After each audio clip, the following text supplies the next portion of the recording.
To remove the front bezel, first remove the access panel. Unlatch the 3 top tabs of the front bezel and rotate the bezel away from the PC. The front bezel has 3 hooked tabs on the bottom side and 3 tabs with cutouts on the top side.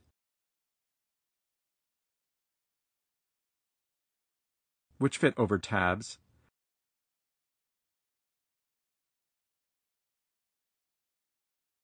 and over alignment posts on the chassis.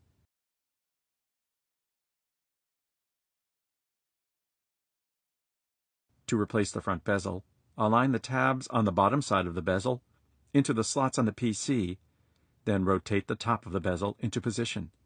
Snap it firmly into place.